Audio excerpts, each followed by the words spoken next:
If you are thinking without knowing that you're thinking, how would you know that?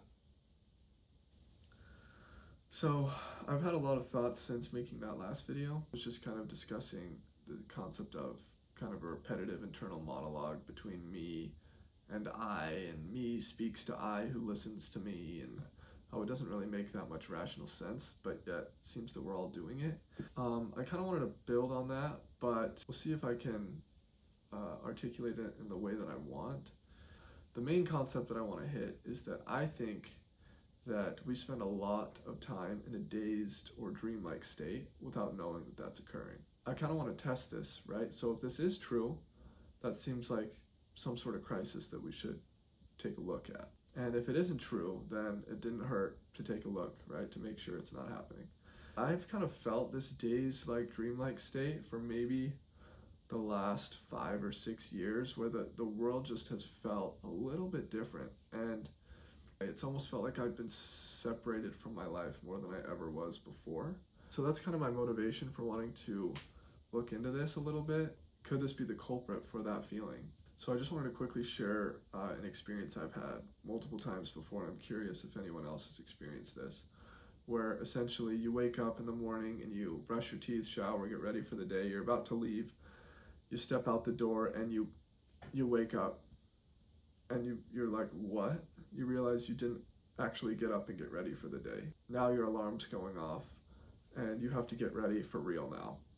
And it was so strange because when you were getting ready the first time, it felt totally real. There was no part of you that thought you were fake getting ready. And then when you wake up, you realize like, oh my, now I have to actually get ready and go start the day. And it's kind of overwhelming. I kind of want to use that to look into this problem where if I'm in a dazed, dream-like state in my day-to-day life, what would that look like, right? And in the case of the dream, I didn't realize that I was in a dream until I woke up. There was no way in that dream to get me to realize it. And the quickest, easiest way was to just wake up and realize, oh, I'm dreaming. And I think the same thing might be happening to us in our waking lives. This is why I think this is a very interesting thing to look at, is if you are thinking without knowing that you're thinking, how would you know that? Well, the whole idea is that you're thinking without knowing that you're doing so. So by definition, you couldn't be aware of it.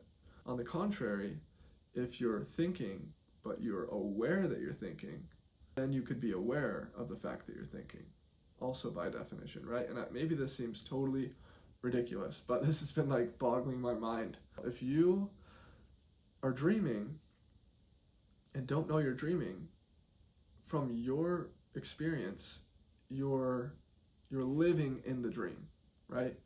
So if I'm sitting here and I'm having, like I talked about in the last video, that mind chatter, right?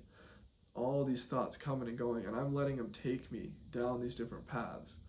That is my reality until I realize I'm lost in thought. When I'm lost in the thought, I'm lost. I don't know what's happening, right? And I only know what happens once I sit up and realize, oh, I'm just sitting here eating breakfast, but I was like at work and I was filling out this form and like thinking about getting this report to so-and-so. I was totally somewhere else. I don't think that it's bad to have that ability. Like it's very useful to be able to work before you get to work sometimes. But I think that there's some downside to doing this exhaustively. Like I'm doing it way too much. And I've only noticed that since I've sat down and tried to observe recently how much I've been doing that. And it's like scary how much I'm in this dream daze. What's cool about that though is the way out of that is just simply being aware of the thoughts, because the only thing that makes that daze-like state true is this idea that I'm eating breakfast but I am completely somewhere else. If I want to be fully present during that moment, what would that look like? I mean, it would have to just look like exactly what's in front of me, right? And exactly what my other senses are picking up. I can feel my body on the chair. I can taste the cereal going into my mouth. I can feel my arm moving. And I think that doesn't really excite us, right? Like, what's so exciting about experiencing all the sensations of eating cereal in the morning?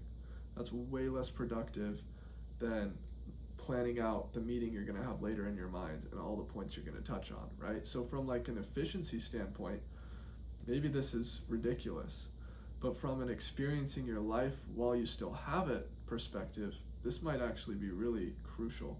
Well, you're going to get to that meeting later, and when you're in the meeting, maybe you'll be present during the presentation, maybe that'll feel good. But the minute that's done, your mind can just take off again. What is everybody thinking? How did that go? How could I have done better? And you're right back onto the efficiency thing. And I'm not saying that that's like some downfall of humanity. If anything, that's what's gotten us to where we're at. But from a matter of experiencing your life while it's right in front of you, it might be a really important skill to learn how to be aware of the fact that you're thinking so that you don't mindlessly get thrown down these trains of thought. I think it's worth trying if you have a couple minutes of free time to just sit there and watch. So ultimately, I guess it's just something that I would encourage people to try out and just test yourself. Like, are you somebody that's constantly thinking without knowing that you are? You probably are and probably don't know you are. And you very well could go your whole life being just a chronic thinker that's always thinking. And that's kind of how I've lived my life. But if you can be aware of the fact that you're that chronic thinker and you can be aware of it in the moment, real time as it's happening, that can kill it.